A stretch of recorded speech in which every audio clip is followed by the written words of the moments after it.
Number 10 USC travels to number 21 Notre Dame, which is at 7:30 p.m.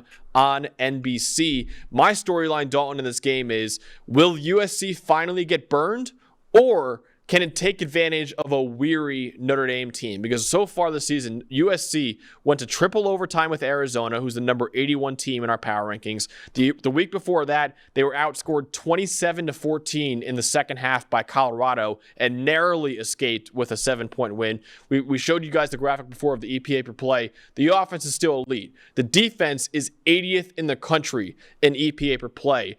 This week, USC has by far its toughest test of the season on the road against Notre Dame, but luckily for the Trojans, the Fighting Irish are burning the candle at both ends right now, man. This schedule for Notre Dame is brutal. You see right there, 4th straight week playing a night game against a top 25 opponent. They lost to number 6 Ohio State a few weeks ago. They beat number 17 Duke a couple weeks ago, and they lost to number 25 Louisville this past Saturday. They're also one of 4 FBS schools that's already played 7 games so far this season. We mentioned our midseason All-American team already, Dalton. That, the midseason for college football is 6 games. Well, after this Saturday, you can make a 2/3 of the season team for Notre Dame because they're already playing 2/3 of their season, man. So right now, Notre Dame is reeling right now, man. I have a lot of sympathy for the Fighting Irish for what that schedule. They played in Ireland in week 0 as well. So, I mean, they went overseas for a game.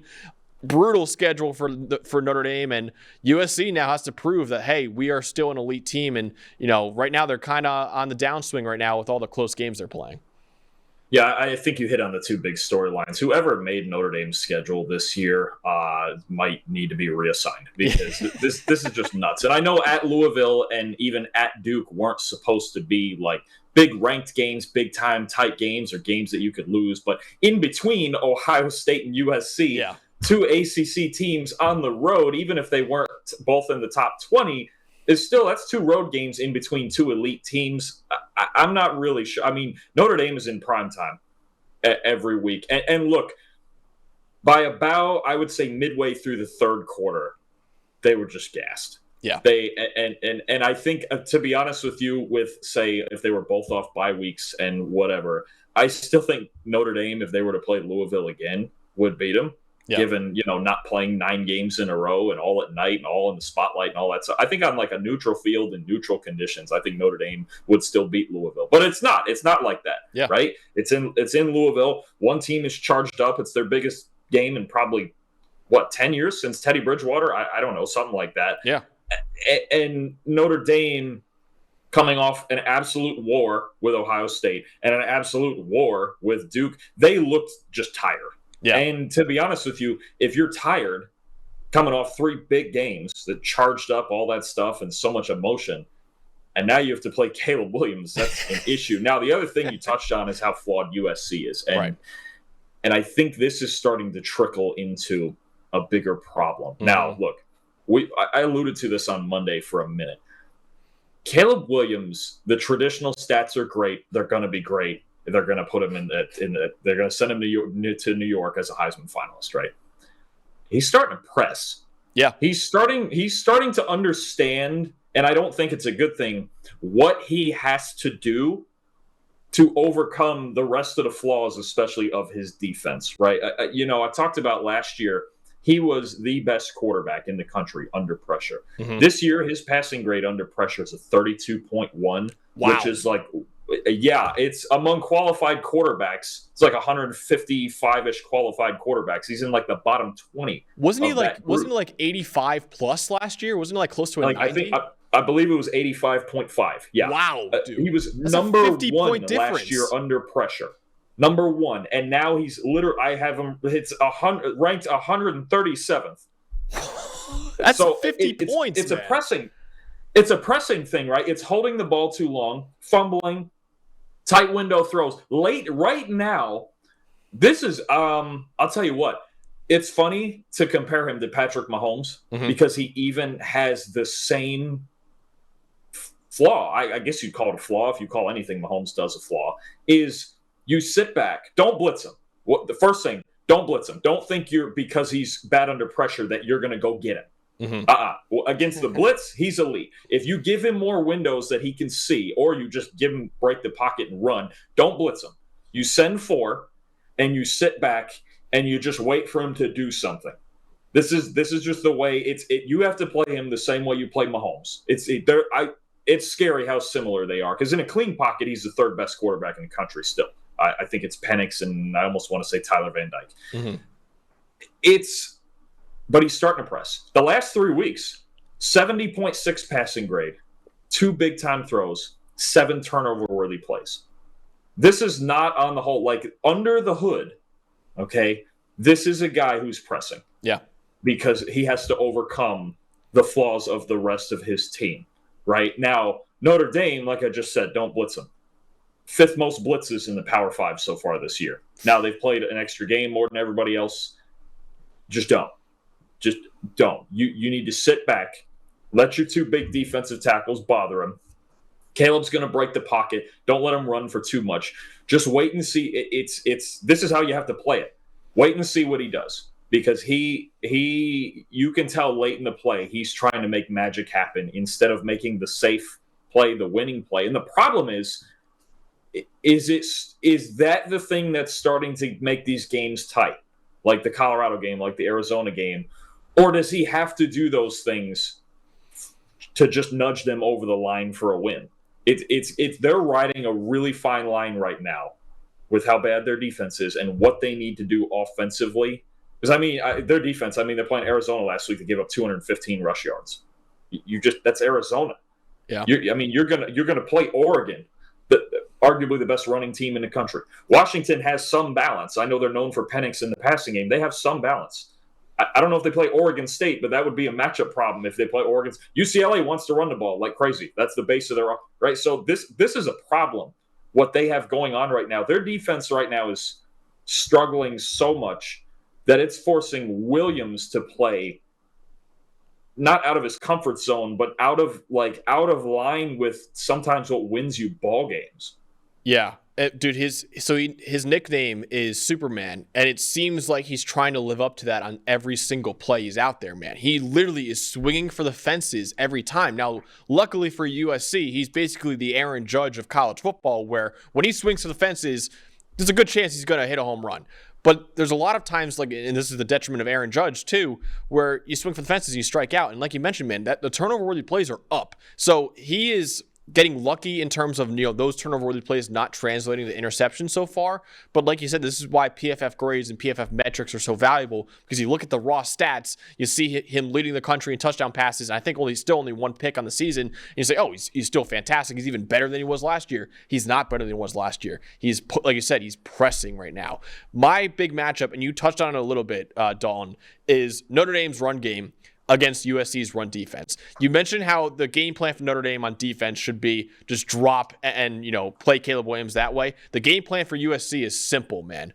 Make this a game between Caleb Williams and Sam Hartman. That's the game plan for USC, because over the first 4 games of the season for Notre Dame, against the unranked teams, against the easy opponents, the cupcake opponents, Sam Hartman earned a 86.9 passing grade, 16th among Power 5 quarterbacks. In the last 3 games against those ranked opponents, Ohio State, Duke, and Louisville, he has a 62 passing grade. That is 40th among Power 5 quarterbacks. He went from a guy that Notre Dame fans were touting as a Heisman candidate, the best quarterback the program's had since Brady Quinn, maybe. Now, all of a sudden, he's fallen off, man, in the last 3 weeks. And, of course, tough competition, granted, but still, it is alarming how bad he's been. And, if he's forced to go throw for throw with Caleb Williams, that is not a battle that Notre Dame is going to win. But luckily for the Fighting Irish, their biggest strength on offense matches up with USC's biggest weakness on defense. Audric Estime, you see the guy right there. He was our midseason first-team All-American running back. He leads all FBS running backs with an 89 grade. He also leads all Power 5 running backs with 38 forced missed tackles. USC's defense has the 4th most missed tackles in the Power 5 this season with 79. Also has the 4th worst 21st average depth of tackle in run defense at about 5.3 yards. So Notre Dame offensively, the game plan should be ride number 7, man. They didn't do it against Louisville. He actually, I think he only had not that many carries against Louisville. I'll find the exact number in a second, but 10. I believe it was 10. 10. Like, they barely relied on him. Now, of course, he didn't really he wasn't playing. Like, he had 5 carries Love had 5 carries for 37 yards. Audric Estime had 10 carries for 20 yards. So he was averaging 2 yards per carry. But still, man, I think they abandoned the run a little bit too quickly against Louisville. They can't do that against USC. That is the bread and butter of this offense, and you have to rely on Audric Estime against USC because, like I said, if it becomes a game between Caleb Williams and Sam Hartman, that is not a game that Notre Dame can win. But ultimately, Dalton, who are you going with in this massive game in South Bend? This was a hard one. This is the hardest game of the week for me. Wow. I think Notre Dame obviously is tired, and it showed in the second half against Louisville.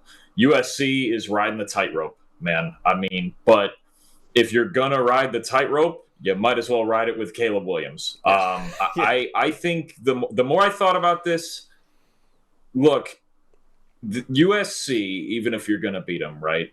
What's the minimum number of points they're going to score any given week against really anybody, even like an elite, like even if they were playing Michigan or Ohio State or somebody? What's the least number of points that they would score in a week, you think? Probably like at least 27, at least probably. Okay, so let's say 27 is like as absolutely awful a football game as they could play, or they only had the ball for like 18 minutes or something like that, right? So let's assume, let's say that's bare minimum. Let's say they'll probably be better than that, and let's just assume they'll get to 35 just because against anybody, right? And Notre Dame's defense is good, right? But USC is probably still getting to 35, even against USC. And the way, because what would we think of Sam Hartman right now if it wasn't for that 4th and 16 run against Duke? Yeah, that's true. Because other than that run, over the last 3 weeks, I got nothing. Yeah, they'd have 3 straight losses right now. Their leading wide receiver, Mitchell Evans, is their best pass catcher right now. I think Tyree is their leading wide receiver. He has 15 catches. They just don't. Their wide receiving core. This Notre Dame team came in with a lot of hype, assuming that Hartman was the guy to come in and elevate him. And week to week, especially in these big games, he's looking more like that system guy at Wake Forest. And I hate to say that, he's obviously he's a good dude. He's a competitor, but he doesn't look any different than any other Notre Dame quarterback we've seen over the last decade. It's just not, they're not explosive. And you're facing the most explosive team in the country. Notre Dame is going to have to find a way to there's one way. Run the ball like crazy, get Estime untracked, right? And he's got to have a $180, 200, maybe more. Estime's got to play the game of his life. Yeah. Their offensive line, other than Joe Alt, is kind of mediocre. It hasn't been. Joe Alt's the best tackle in the country, and nobody else on their line grades above a 71. So it's not this dominating offensive line like we thought it was. I think we've seen this now against better teams. Look, Ohio State's tough. We figured they would have a tough time against Ohio State. That might be the best front 7 in the country. But Duke, for most of that game, was the more physical team. Last week, I didn't think Louisville was going to come out and out-physical Notre Dame. And I know Notre Dame was gassed. But they did, straight up. You have one of the 3 best backs in the country, and he had 10 carries for 20 yards. They got out-physicaled by Louisville. Now, they probably won't get out-physicaled by USC, but they need to be better across the board. This is starting to look like the same old Notre Dame team we've seen from the past decade. Good defense, pretty good line with 1 NFL tackle, maybe 2, but certainly a top 10 tackle. Run game, but they're just not explosive. Mitchell Evans at times is their offense. Yeah. And he's not like fast. He's a guy, he's like a kind of a classic tight end, kind of a two-way guy. Like he's good, but he's not fast. He's not explosive. And they just don't get Tyree and some of these guys the ball in space. And even down the field, Hartman's just not hitting them. He's got 10 turnover-worthy plays the last 3 weeks. against the Power 5, he's got 10 turnover-worthy plays. I think that's 4 games, and completing only 58%.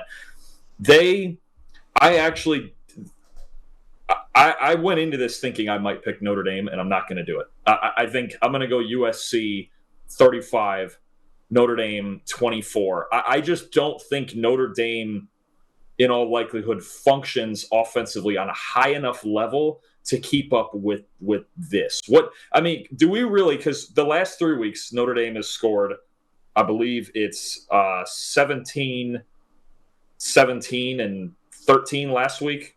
Somewhere around there. It's 20, 17, and 13. Yeah, 2014 or 2021 and 14. What part of Notre Dame, what about Notre Dame is it that we can expect them to win a game in the 30s or maybe even the 40s? I have no evidence that they can score like that. Yeah.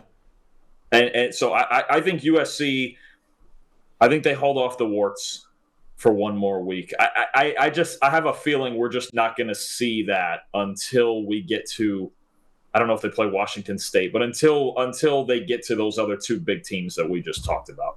Yeah, absolutely. Yeah. USC has Utah coming up after this Notre Dame game, and then they have Cal, and then they got Washington, Oregon, and UCLA back to close out the season. So yeah, that'll be tough. But yeah, man, for the second time, we're gonna pick the underdog. I'm picking the underdog as well. I'm picking USC 34-31. I think USC's run game, we didn't even mention it, Marshawn Lloyd has been fantastic. Now, Notre Dame has a good run defense, but Marshawn Lloyd could present a new element that Notre Dame has. They can't just drop 8, because then Marshawn Lloyd can beat you on the ground too, with how amazing he's been so far this season. And then, like you said, man, I mean, USC's defense is pretty soft in terms of the run defense, like we already talked about. In coverage, they're solid. They're a solid coverage team. They got Kalen Bullock in that secondary. Damani Jackson, their corner, I like a lot. Their sophomore corner. They're a solid enough. They're 25th in the Power 5 right now in terms of coverage grade. So coverage-wise, they're solid enough. So Sam Hartman, it's not like this is a USC defense that's vulnerable everywhere, and Sam Hartman can finally get back on track. He could have trouble with that USC secondary with all those guys they have there. And like I said, the lack of weapons that Notre Dame has too. So it's going to come down to Audric Estime. Really, it's going to come down to Audric Estime. And then the defense from Notre Dame forcing Caleb into a few mistakes, too. Because I think that's the way Notre Dame can win this game. But like I said, I'm picking USC 34-31. I think Caleb and USC are going to put up points early. And then, like we talked about in so many of these other games that we've reviewed before, Notre Dame might have to abandon the run just to keep up with USC pretty quickly. So I think USC is winning this game 34-31. And yeah, man, I got USC winning, and it should be an awesome, awesome game in South Bend.